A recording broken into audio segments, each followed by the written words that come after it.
Hello, this is Professor Dawn Pareda, and I'm presenting information today on evidence-based practice and use of a PICO question. This information is designed and utilized for the Winona State Department of Nursing, Course N354, Leadership in Research and Evidence-Based Practice. The learning objectives for the information being presented today is that the learner will come away with a baseline understanding of evidence-based practice, also abbreviated as EBP, working knowledge of the PICO acronym, and the ability to format a PICO question. Before we dive headfirst into our subject, let's think about the bigger picture and why we're discussing some of these topics here today. As nurses, we take on a wide variety of duties and roles. And sometimes we go into our job just getting through the day by day, get in, get our work done, get out, go home.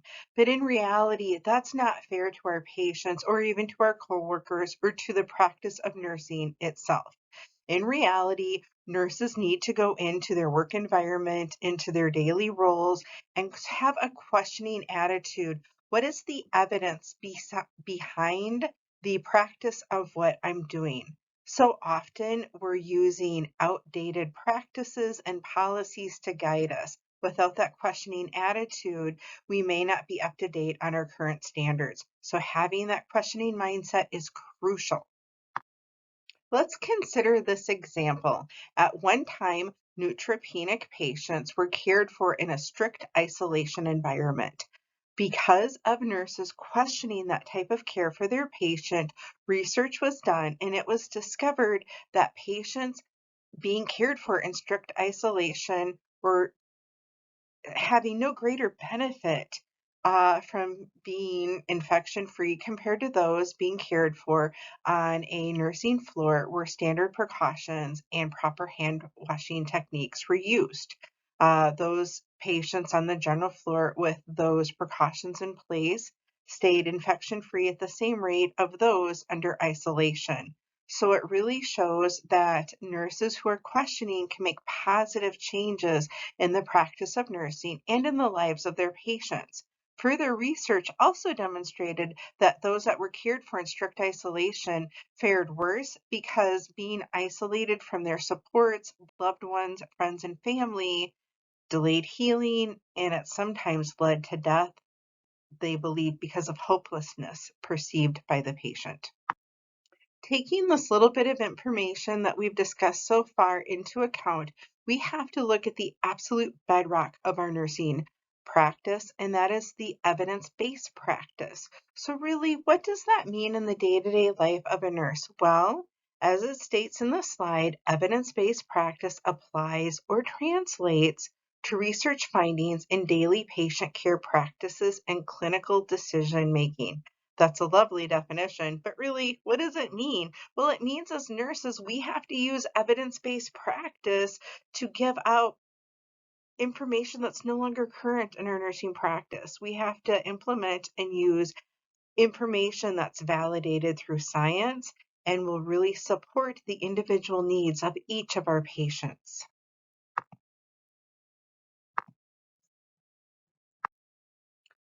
Evidence-based practice in nursing commonly comes about through 6 steps. Each step is an action step, and let's go through each one to kind of define how these things come into play. So the very first step is asking your question. As nurses, we always need to be curious, always wondering, always searching. And there are some bullet points there under ask that talk about that. Is there something in your nursing practice that you're curious about? Why are we doing this? Would you like to know? Could we utilize another intervention? Or how does this work? Or can it be improved? Above all, we should always be asking the whys in our daily nursing cares.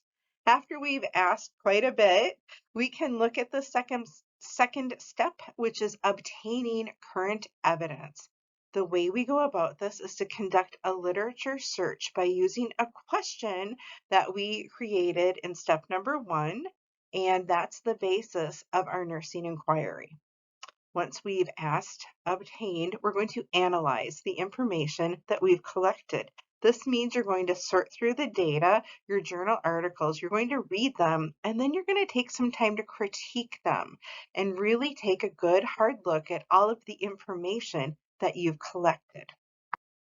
Having gone through the other steps will lead you to step 4 within this process. The fourth step is to apply the findings from your lit review to your current nursing practice. How is what you've learned adaptable to what you're doing within your nursing cares? So that's something to consider when you're disseminating the information, okay? You're going to look at taking that information and recommendations and seeing if it can fit within your current client practice. After you've been able to do that, you've put it into play, seeing does it work or does it not work for my question, my patient population. You go to step number 5, and that's evaluating your outcomes.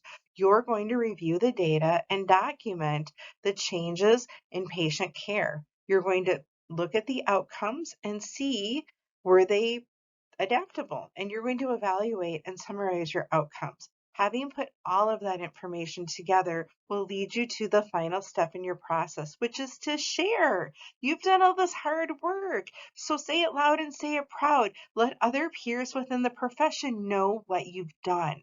As you can see on the slide, doing that promotes the best practices within the profession and also adds to the body of work that's out there and helps others to develop in their own practice. So don't hide your work, put it out there for everyone to see. Having reviewed the evidence-based practice process, we're circling back and diving in a little deeper into this experience, if you will. So that takes us back to step 1. Step 1 is asking the question. And honestly, it's one of the most important parts because if you can't ask a good question, you can't move forward. So let's see. The question that we are going to ask related to our nursing care, our nursing practice, is something that's modeled off a PICO format. So each letter of the PICO acronym, PICOT, stands for part of the process in formatting your question. The next slide will talk about what each letter stands for. The part I'd like you to take away from this slide is that a well-written PICO question is considered the roadmap. It's the guide for what you're trying to do. And by writing a good or well-formatted PICO question, it's going to aid you in searching for the best evidence available related to the question you're asking. So in other words, this is pretty important. Pay attention. We're going to learn all sorts of fun stuff now about PICO questions. Here it is spelled out for us, just as I had mentioned in the previous slide, PICOT. Each letter is important and plays a part. So let's review each one now. P indicates your patient or population.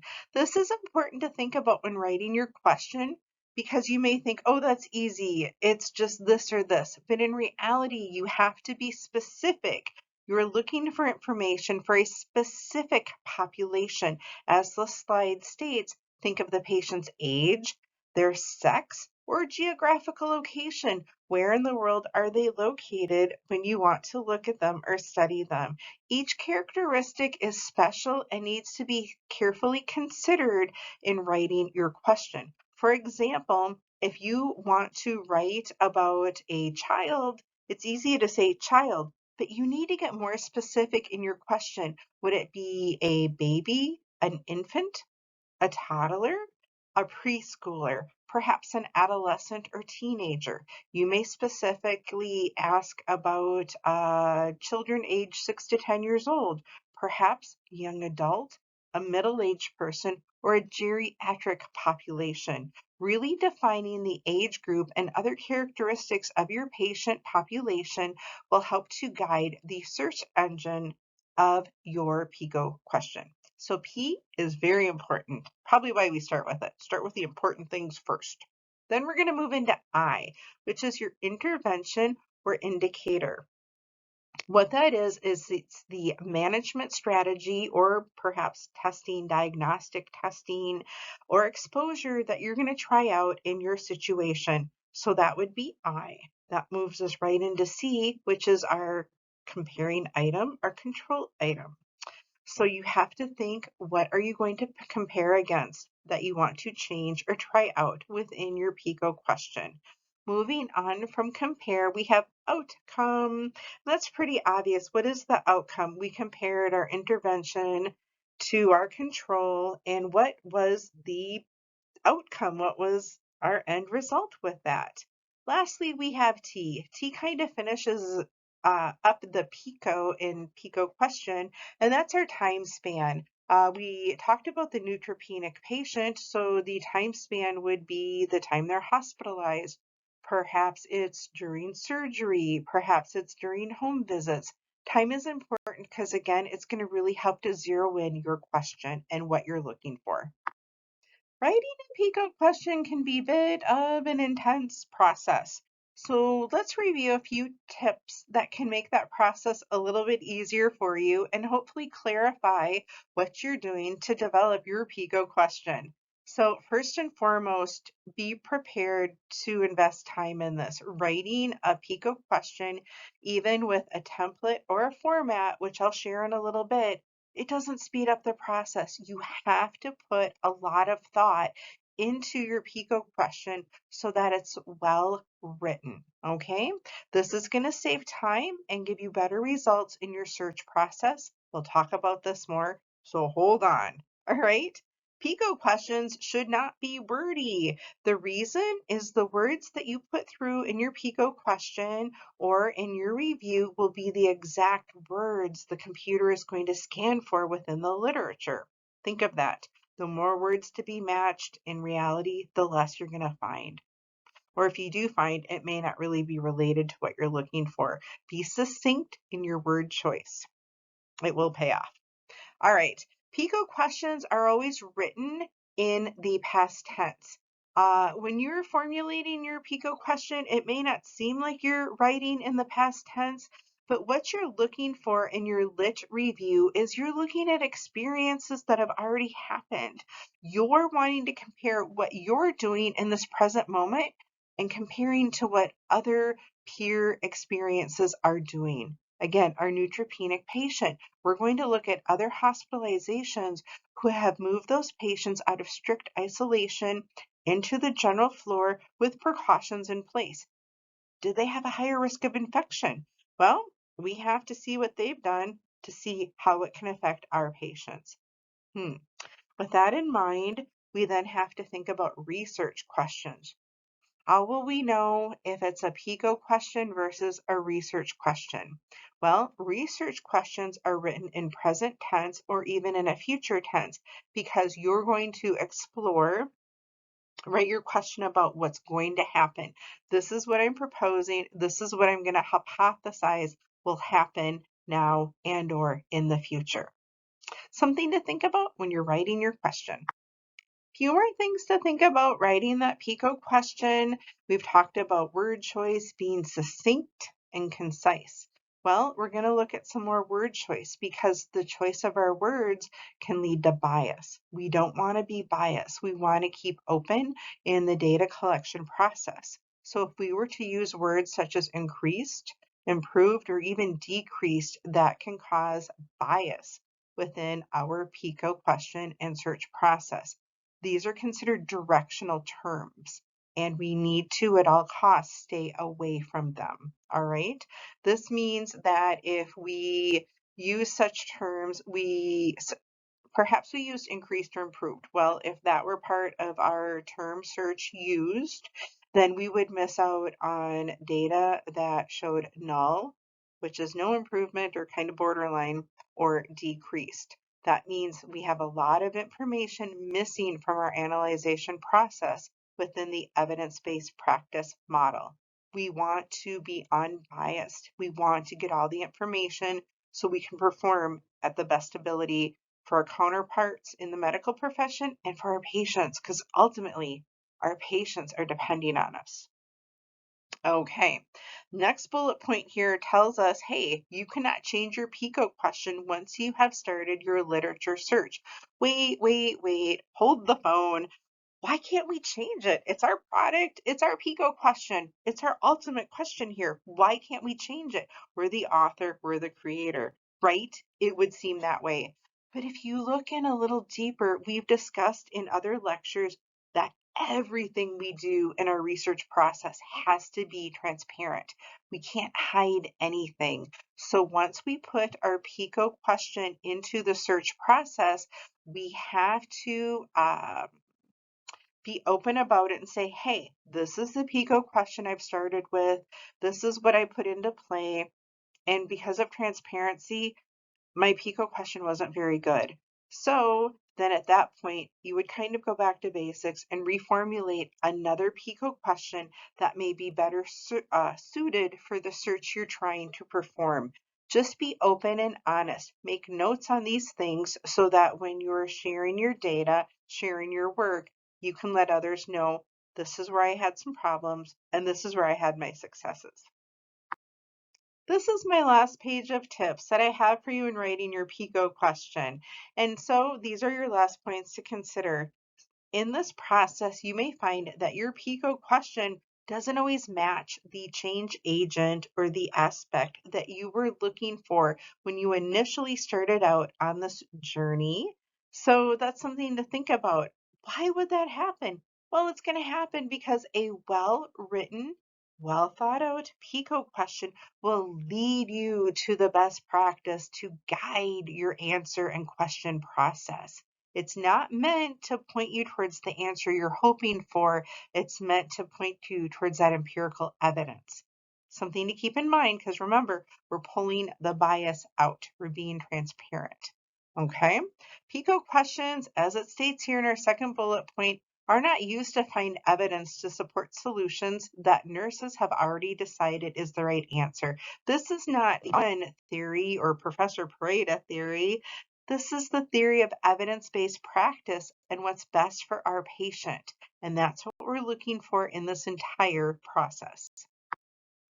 In each of my theory lecture courses, I like to give students multiple learning environments. We all come into the educational realm, if you will, with a different set of skills and a different set of needs. Some students benefit from lecture face to face. Let's talk about it.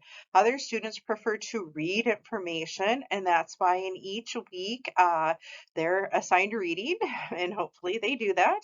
Other students benefit from kind of a circle back technique, and that's why I like to record a lecture like I'm doing now and have it available so students can watch the whole lecture again. They can watch it piece by piece, make notes, watch part, stop it, make a note, watch another part, stop it, and make another note.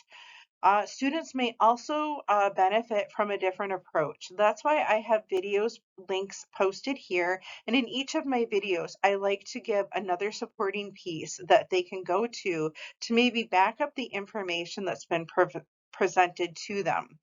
Here we have Ovid, and that by pressing Control and click will lead you to their evidence-based PICO research model. This is a lovely example of what we've been talking about, but it is a lengthier presentation as it's about half an hour long. If you want a quick version, kind of get you in, get you out, Yale University Library has also made a very nice presentation, and it's about formatting your PICO question. It's kind of the quick down and dirty. It's a 4-minute video, but it helps to walk you through quite succinctly.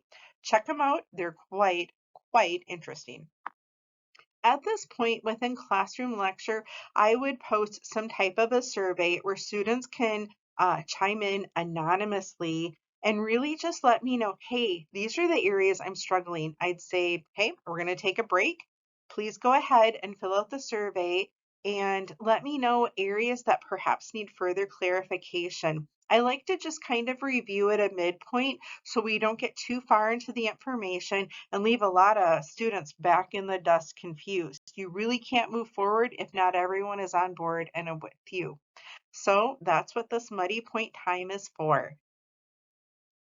Hey, we've seen this slide before. Exactly. This is a brief review before we get in and start writing our own PICO question. because that is something we're going to do. We're going to put that brain to work. Just a reminder, PICOT. Each letter is part of the acronym and it serves a purpose within writing our question. Little brain refresh here after our break. Let's move forward and get writing our questions. When you're new to writing a PICOT question, the entire process can seem overwhelming, if not even a bit daunting. There are templates available out there to help you through. So in the last slide, I showed you again PICOT. Each letter in the acronym stands for something specific. As you can see in these different question types, the letters are also indicated. We have intervention, therapy, prognosis, prediction, etiology, and meaning types of questions within nursing evidence-based practice. So here you can see, hey, what kind of a question am I asking? And then use this format to try to help you develop your PICOT question. That way you're not just absolutely starting from scratch and kind of floundering trying to get started and putting it together. Keep these templates in mind when you are really working to develop that first PICOT question. Here are some sample questions that have utilized the template formats that I showed in the last slide. I really like the prognosis/prediction questions because I find that they often fit into the nursing evidence-based practice model. Here we have our let's read the question. For patients 65 years and older, how does the use of an influenza vaccine, I, compared to not receiving the vaccine, that's our C, influence the risk of developing pneumonia, O, during the flu season? So each part of the question is disseminated and laid out for us. And so if we look at it, our P in this question, our patient population, it's patients aged 65 and older. Okay, pretty well laid out there. And then our intervention, it's use of the influenza vaccine. Again, easy enough. And then our C, our comparison, would be those who don't get the vaccination. Okay, an outcome would be, well, did they develop pneumonia? And lastly, when? When in their lives are we looking? Well, we're going to look during the flu season. So taking that template, plugging in each part of the PICOT acronym helps us to develop our question. Let's dive deeper and give it a try. Finally, we're at it. Let's write that PICOT question. We've been talking about it long enough. So for ease of time and brain power, let's use the scenario that was first mentioned at the beginning of this presentation. Let's say that we're a nurse in a hospital setting taking care of the neutropenic patients that are cared for in strict isolation on a specialized unit. And this is done to really reduce the contact that they're going to have with infection agents that could ultimately end their life, an end result nobody wants. So as a nurse on the unit, you're wondering if patients treated on a general hospital floor with proper hand washing techniques, along with standard precautions, would give the same result as strict isolation for decreasing their risk of infection. Let's put together a PICOT question to see how we can maybe play that out and see our results.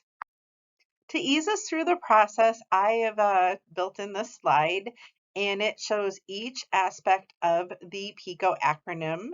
So we have P, our neutropenic patients, I, proper hand washing techniques along with standard precautions, which would be gowning and masking of all persons entering the patient's room. C is strict isolation precautions. Our O would be reduction of acquiring a life-ending infection. And T, well, our time is while they're hospitalized on our unit. I've also added in two different templates that you can use to format your question. One is the intervention and the other is the therapy format. I'm going to take a break here and I'd like you to take some time to use the pieces of the PICOT acronym and put them into the question format. And then go ahead and share what you found. Share your results with others.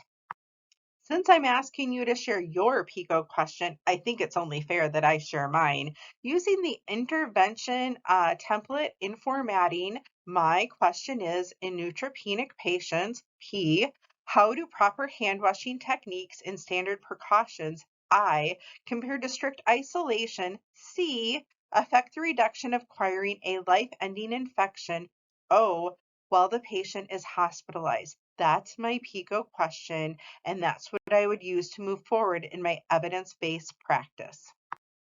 Wrapping up this quick tour through evidence-based practice and a PICO question, we have learned today that questions, as stated by Eldridge, are the driving force behind evidence-based practice. That's what drives the engine of this vehicle, if you will. So we know that having a framework, a template for structuring our questions within the PICO format helps us focus on our key elements, highlights those keywords needed for our lit search, and it saves us time in that lit review analysis process. Each part of the 6-point evidence-based practice process is important, and having a framework such as a PICO question will guide us in that process, save us time, and get us through the process. Should you be wondering about the references that I used to put this presentation together, they're listed here, and I encourage you to check them out. I certainly learned a great deal from each of them. We've made it to the end of our presentation. Thank you for joining me today. It was nice to be able to share information with you that I feel is important and may help you in your nursing career.